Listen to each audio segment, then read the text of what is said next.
नमस्कार, आप देख रहे हैं गुड मॉर्निंग मध्य प्रदेश और आपके साथ में रुमाना अलवी। बुलेटिन की शुरुआत करने से पहले एक नजर डाल लेते हैं हेडलाइंस पर। गुजरात में पहले चरण की वोटिंग आज थोड़ी देर में शुरू होगा। 19 जिलों की 89 विधानसभा सीटों पर मतदान। चुनावी मैदान में 788 उम्मीदवार।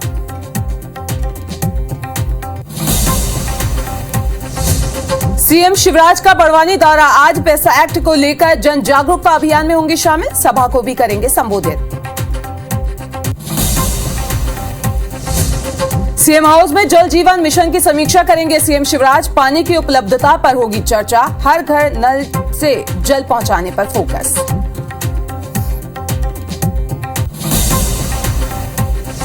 भानु प्रतापपुर उपचुनाव के लिए सीएम भूपेश बघेल के प्रचार का आज दूसरा दिन। आज दमकसा और चरामा में होगी चुनावी सभा।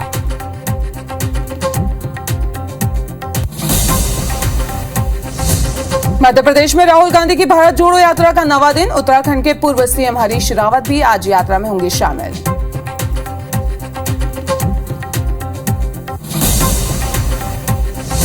आज से छत्तीसगढ़ विधानसभा का 2 दिवसीय विशेष सत्र। आरक्षण के मुद्दे पर विधेयक लाएगी सरकार। पहले दिन दिवंगत मनोज मंडावी को दी जाएगी श्रद्धांजलि।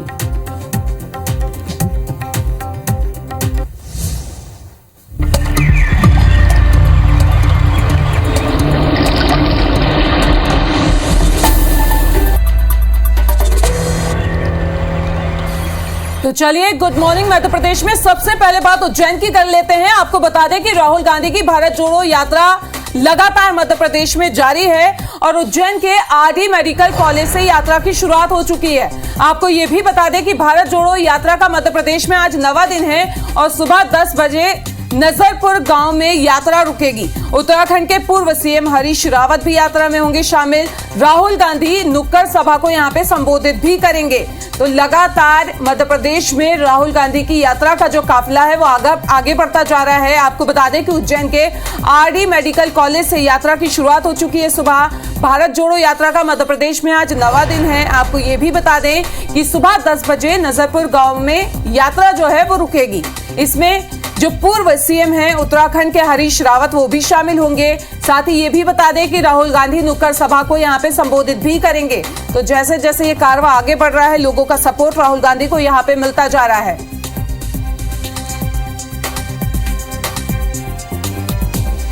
तो राहुल गांधी की भारत जोड़ो यात्रा का मध्य प्रदेश में आज नवा दिन है। आपको ये भी बता दें कि नुक्कड़ सभा को संबोधित करेंगे आज राहुल गांधी।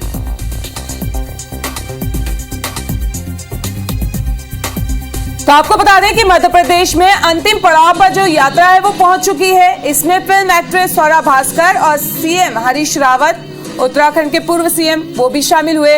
भारत जोड़ो यात्रा 5 दिसंबर को राजस्थान में एंट्री करेगी। जायजा लिया हमारे संवाददाता दीपक यादव ने।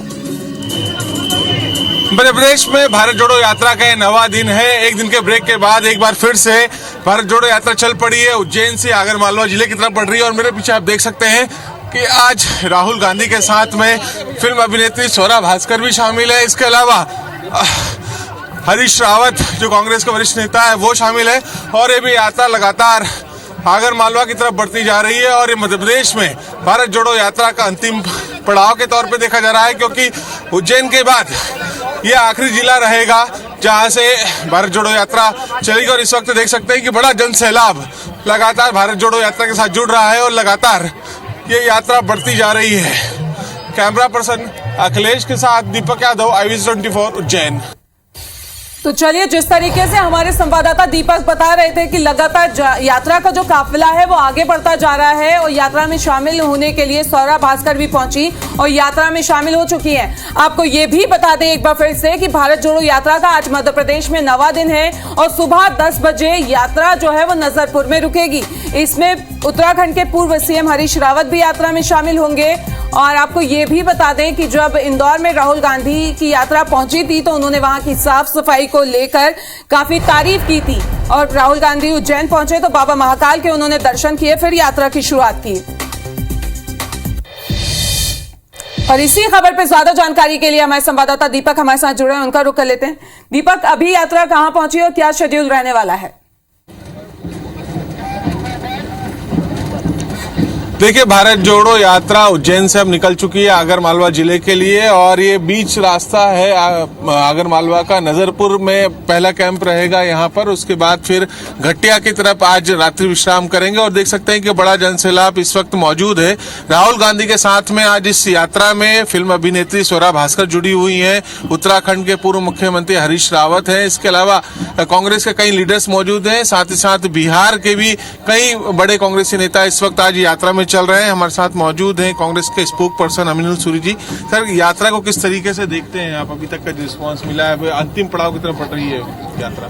देखिए, हिंदी हार्टलैंड में तो यात्रा का स्वागत मध्य प्रदेश में हुआ है। कन्याकुमारी से अभी मध्य प्रदेश आने तक जिस तरह का अभूतपूर्व स्वागत, लोगों का प्रेम अपने नेता राहुल गांधी के लिए आया है, जिस तरह से पूरे, चाहे महिलाएं हों, बच्चे हों, बुजुर्ग हों, पुरुष हों, युवा हो, वो सब के सब अपने नेता के लिए निकल के बाहर आए हैं। जो प्रेम मिल रहा है वो अपने आप में अकल्पनीय है, क्योंकि सुबह की पहली भोर, पहली किरण से पहले निकल के अपने नेता के लिए कोई इतनी बड़ी तादाद में खड़ा है, तो आप खुद देख रहे हैं कि मध्य प्रदेश हो, अन्य राज्य हो, किस तरह का समर्थन राहुल गांधी जी को और भारत जोड़ो यात्रा को मिल रहा है। मध्य प्रदेश में जो यात्रा चल रही है वो अपने अंतिम चरण पे है, अब अंतिम जिले की तरफ बढ़ रही है। आगे क्या शेड्यूल रहेगा?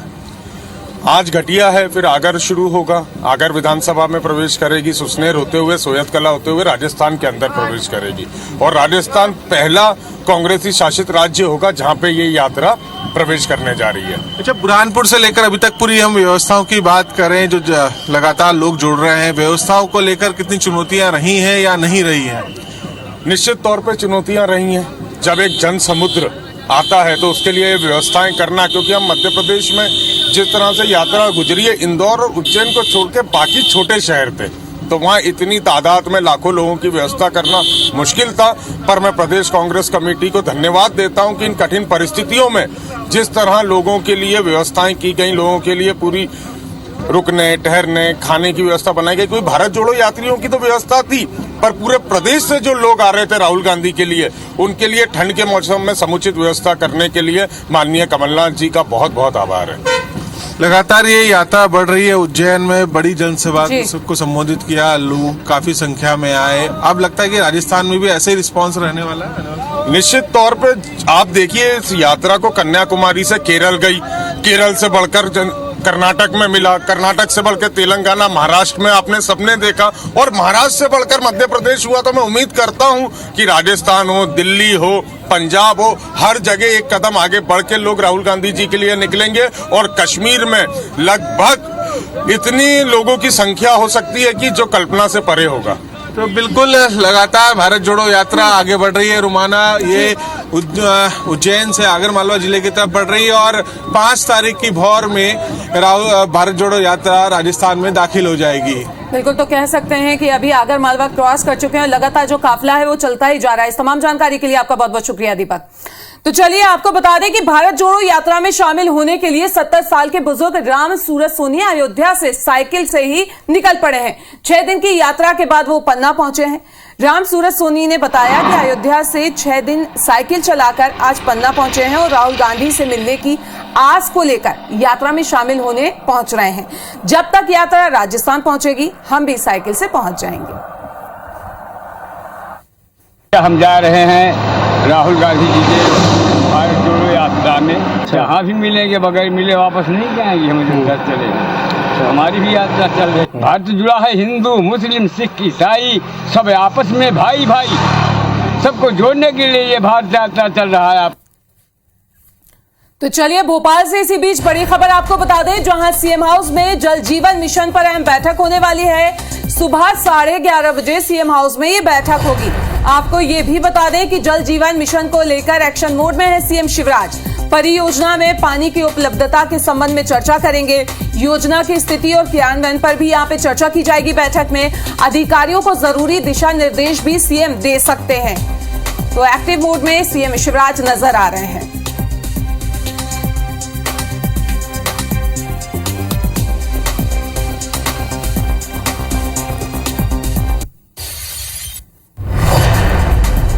तो आपको ये भी बता दें कि भोपाल में सीएम हाउस में जल जीवन मिशन पर अहम बैठक होने वाली है। 11:30 बजे ये बैठक सीएम हाउस में होगी, जिसमें नल जल योजना को लेकर चर्चा की जाएगी। आपको यह भी बता दें कि जल जीवन मिशन को लेकर एक्शन मोड में सीएम शिवराज आ चुके हैं। परियोजना में पानी की उपलब्धता के संबंध में चर्चा की जाएगी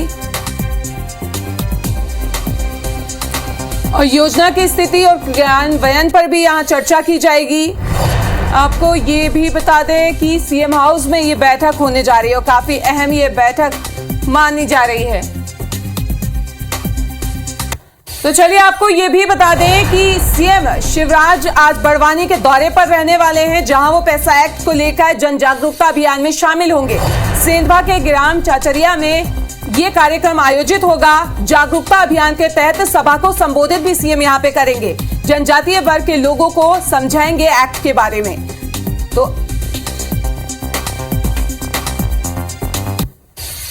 तो चलिए मध्य प्रदेश से ही आपको एक और बड़ी खबर बता देते हैं कि आज से ज्वार बाजरा की खरीदी होगी। 2,970 रुपए समर्थन मूल्य पर ज्वार की खरीदी की जाएगी। 2,350 रुपए समर्थन मूल्य पर बाजरा की खरीदी होगी और 31 दिसंबर तक ये प्रक्रिया जो है खरीदी की वो चलने वाली है। किसान चयनित उपार्जन केंद्र पर अनाज को बेच सकेंगे। तो मध्य प्रदेश में आज से ज्वार बाजरा की खरीदी होने जा रही है।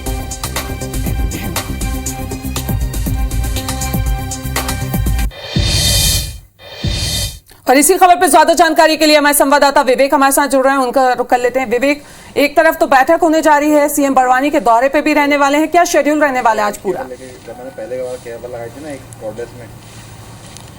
मध्य प्रदेश के मुख्यमंत्री शिवराज सिंह चौहान जल जीवन मिशन की आज समीक्षा करेंगे। जल जीवन मिशन में वो योजनाएं जो मध्य प्रदेश सरकार के ड्रीम प्रोजेक्ट जल जीवन मिशन में पूर्णतः हो चुकी है, जो पूर्ण हो चुकी है, उन योजनाओं की समीक्षा करेंगे। आखिर उनमें जल की स्थिति क्या है, पानी आ रहा है या नहीं आ रहा है, इस पर मुख्यमंत्री समीक्षा करेंगे। क्योंकि ये मुख्यमंत्री का ड्रीम प्रोजेक्ट है और मुख्यमंत्री हर मॉर्निंग मीटिंग में आपने देखा होगा कि कलेक्टर से जल जीवन मिशन के बारे में ज़रूर पूछते हैं और यहाँ तक कि फटकार भी लगाते हैं। पिछले दिनों जब उन्होंने देवास की समीक्षा बैठक की थी तो देवास के एग्जीक्यूटिव इंजीनियर को फटकार लगाई थी जल जीवन मिशन में सही जानकारी नहीं देने पर। तो जल जीवन मिशन सरकार का ड्रीम प्रोजेक्ट है। आज मुख्यमंत्री सुबह 11:30 बजे इसकी समीक्षा करेंगे। इसके साथ ही मुख्यमंत्री आज जो पैसा जागरूकता अभियान है उसके तहत बड़वानी जिले के दौरे पर रहेंगे, जहां पर वो पैसा जागरूकता अभियान के तहत जो है पैसा कानून जो बना है उसकी जानकारी जनजाति वर्ग के लोगों को देंगे। एक और अपडेट जो है किसानों के लिए अच्छी खबर है कि मुख्यमंत्री शिवराज सिंह चौहान किसानों को समर्थन मूल्य पर ज़्यादा से ज़्यादा फसलों का लाभ दिलाना चाहते हैं और यही कारण है कि आज से प्रदेश में ज्वार और बाजरे की खरीदी शुरू हो रही है। ज्वार और बाजरे की समर्थन मूल्य पर खरीदी शुरू हो रही है। जिन किसानों ने पंजीयन करवाया है ज्वार और बाजरे की फसल बेचने के लिए, वो जो चयनित खरीदी केंद्र है वहाँ पर जाकर ज्वार और बाजरा बेच सकते हैं और जो फसल का जो मूल्य होगा वो किसानों के खाते में सीधे सरकार के द्वारा ट्रांसफ़र किया जाएगा। समर्थन मूल्य सरकार के द्वारा निर्धारित किया गया है। ज्वार के लिए 2970 रुपये और बाजरा के लिए 2350 रुपये का समर्थन मूल्य तय किया गया है। तो ये अपने आप एक किसानों के लिए बड़ी खबर है, क्योंकि ज्वार और बाजरा जैसी फसल जो कभी जो है अतीत के में रहा करती थी, अब वो जो है किसानों के लिए एक लाभकारी फसल के तौर पर सामने आ रही है और उसका मूल्य जो है सरकार के समर्थन मूल्य के रूप में किसानों को देगी और सरकार किसानों से ये फसल खरीदेगी। बिल्कुल, तो कह सकते हैं कि आज एक्टिव मोड में सीएम शिवराज रहने वाले हैं। इस तमाम जानकारी के लिए आपका बहुत बहुत शुक्रिया विवेक। तो बढ़ते हैं आगे, ग्वालियर से आपको खबर बता दें, जहां डेंगू का कहर लगातार जारी है। ग्वालियर में डेंगू का आंकड़ा 700 के पार पहुंच चुका है। 24 घंटे में 7 मरीज सामने आए हैं डेंगू के। तो वहीं इंदौर में भी लगातार डेंगू के मामले जो है वो बढ़ते ही जा रहे हैं। 24 घंटे में इंदौर में 3 नए मरीज डेंगू के सामने आए हैं और इंदौर में अब डेंगू के जो एक्टिव मरीज हैं उनकी संख्या 211 हो गई है। तो मध्य प्रदेश में डेंगू का जो कहर है वो लगातार बढ़ता ही जा रहा है। बात करें ग्वालियर और इंदौर की तो सबसे ज्यादा मरीज अभी इन दो जगह से सामने आए हैं। आपको बता दें कि इंदौर में अब तक डेंगू के जो एक्टिव केस हैं वो 211 हो चुके हैं।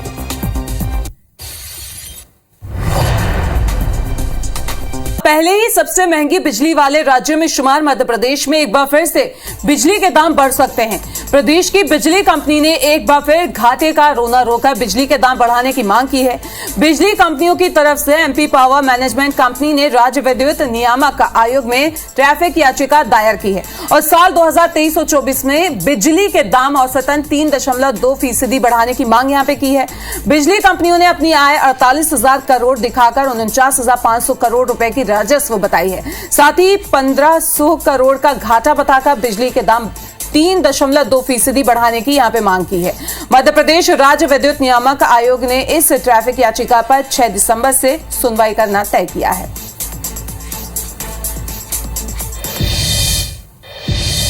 तो जबलपुर के एमपी मेडिकल यूनिवर्सिटी ने प्रदेश के 122 नर्सिंग कॉलेजों को मान्यता देने से इनकार कर दिया है। 173 नर्सिंग कॉलेजों ने एमपी मेडिकल यूनिवर्सिटी से एफिलिएशन के लिए आवेदन दिए थे, जिनमें से 122 कॉलेजों के आवेदन को खारिज कर दिया गया है, जिसकी वजह मान्यता लेने में लेट लतीफी और मापदंडों को पूरा न करना बताया जा रहा है। यूनिवर्सिटी के आए आवेदनों में से केवल 51 नर्सिंग कॉलेजों को ही मान्यता मिली है।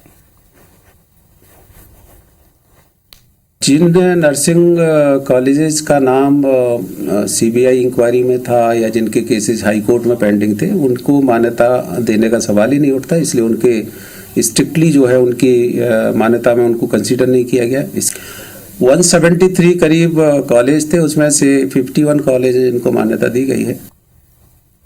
तो चलिए बड़ी खबर आपको इंदौर से बता दें, जहां इंजीनियरिंग और डेंटल भर्ती में पीएससी ने गलतियां की हैं। 7 अभ्यर्थियों को अपात्र कर 12 को मौका दिया है। शिकायतों के बाद जारी किया संशोधित परिणाम। तो इंदौर से इस वक्त की बड़ी खबर आपको बता रहे हैं, जहां भर्ती परीक्षा में गड़बड़ी सामने आई है। इंजीनियरिंग और डेंटल भर्ती में यह गड़बड़ी हुई है। पीएससी ने यह गलती की है, 7 अभ्यर्थियों को अपात्र कर 12 को मौका दिया है और शिकायतों के बाद जारी किया संशोधित परिणाम।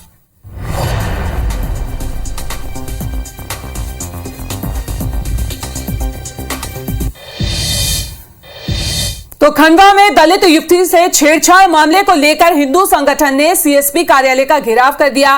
कार्यकर्ता बड़ा बम चौक स्थित नगर पुलिस अधीक्षक कार्यालय के सामने धरने पर बैठ गए और सड़क पर ही हनुमान चालीसा का पाठ पढ़ने लगे। देखते ही देखते गहमा गहमी का माहौल यहां पे बन गया। हिंदू संगठनों का आरोप है कि दुबे कॉलोनी क्षेत्र में असामाजिक तत्व आए दिन क्षेत्र की महिलाओं और लड़कियों पर अश्लील कमेंट कर उन्हें छेड़छाड़ भी करते हैं। आरोप है कि कुछ लड़कों ने छोटा आवास क्षेत्र में रहने वाली एक युवती से छेड़छाड़ की है, लेकिन जब युवती अपनी रिपोर्ट लिखवाने थाने पहुंची तो पुलिस ने रिपोर्ट नहीं लिखी। इसी से नाराज हिंदू संगठनों ने सीएसपी दफ्तर का घेराव कर दिया।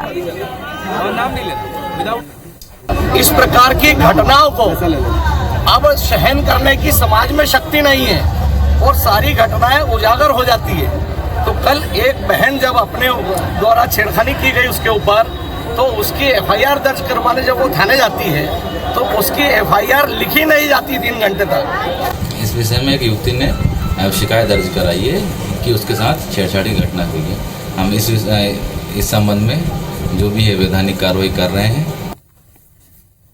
चलिए बढ़ते हैं आगे। आपको बता दें कि कथावाचक पंडित प्रदीप मिश्रा के बयान के बाद इंदौर शहर में एक नई बहस छिड़ गई है। दरअसल पंडित प्रदीप मिश्रा ने अपनी कथा के दौरान कहा था कि वो जब विजयनगर क्षेत्र से गुजर रहे थे तो उन्हें शराब दुकान पर लड़कों से ज्यादा लड़कियां दिखाई दी।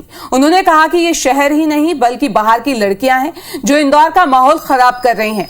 इस पर IBC 24 ने उन लोगों की राय जानी जो इंदौर में पढ़ने या फिर जॉब करने के लिए आए हैं। एक तरफ स्थानीय लोगों का कहना है कि माता पिता को अपने बच्चों की गतिविधियों की जानकारी होनी चाहिए, तो वहीं शहर में पढ़ने और जॉब करने वाले लड़के लड़कियों का कहना है कि हम जेंडर इक्वालिटी की बात करते हैं, लेकिन जब शराब दुकान पर लड़की दिख जाए तो विरोध करने लग जाते हैं। हालांकि जब IBC 24 की टीम ने 8 शराब दुकानों पर जाकर देखा तो वहां कोई भी लड़की शराब खरीदती नजर नहीं आई। और जायजा लिया हमारे संवाददाता रवि हेमराज सिसोदिया ने। इंदौर शहर में कथा करने के लिए पहुंचे प्रसिद्ध कथावाचक पंडित प्रदीप मिश्रा द्वारा दिए गए बयान के बाद शहर का माहौल गर्मा गया है। दरअसल प्रदीप मिश्रा ने यह बयान दिया कि जब वह विजयनगर से शायरी की तरफ जा रहे थे तब शराब की दुकान पर उन्होंने छोरों से ज़्यादा छोरियां यानी कि लड़कों से ज़्यादा लड़कियों को शराब खरीदते हुए देखा।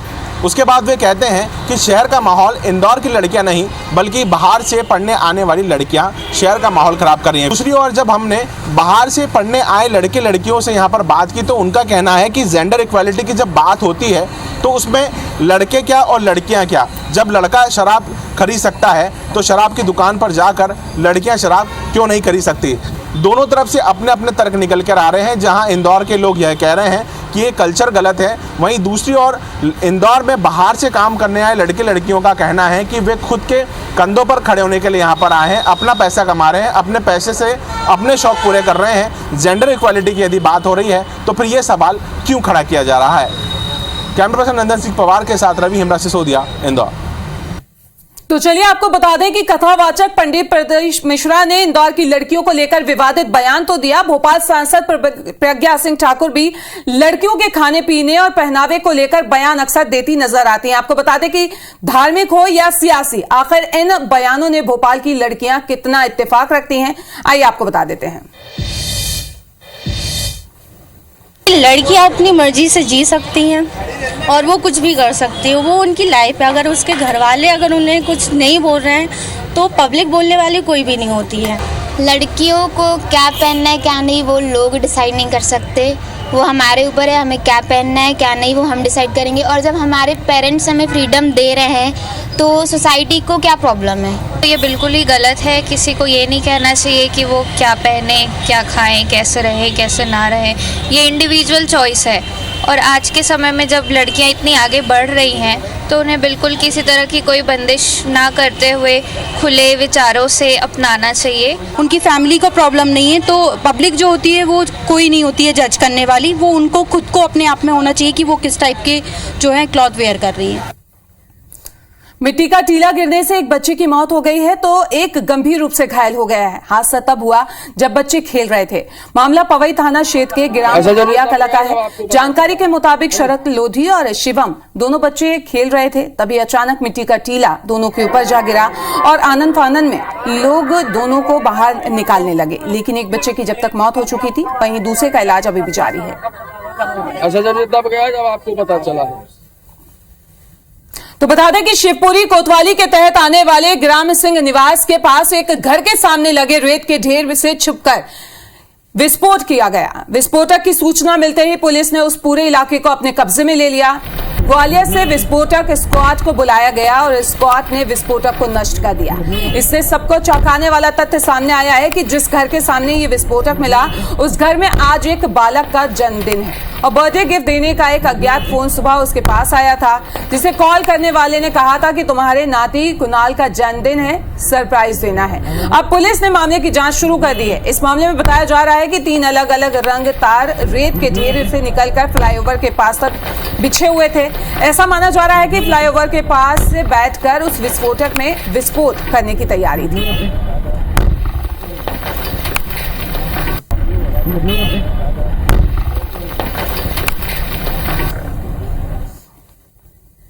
तो इधर सतना जिला अस्पताल में एक सनसनीखेज मामला सामने आया है, जहां सिजेरियन डिलीवरी में एक नवजात का सर धड़ से अलग हो गया। ऐसे में देर रात गुपचुप तरीके से नवजात के शव को परिजनों को सुपुर्द किया गया और मामला 3 दिन पहले का बताया जा रहा है। सतना जिला अस्पताल में मेहर डेल्हा गांव निवासी किरण चौधरी को प्रसव पीड़ा होने पर मेहर सिविल अस्पताल में भर्ती कराया गया था। हालात गंभीर होने पर किरण को जिला अस्पताल भेजा गया, जहां 27 नवंबर को डॉक्टर नीलम सिंह ने ऑपरेशन किया। किरण के परिजनों को बच्चा मृत होना बताया गया। करीब 2.5 घंटे बाद शव परिजनों को सौंपा गया। शव का सर और धड़ अलग था।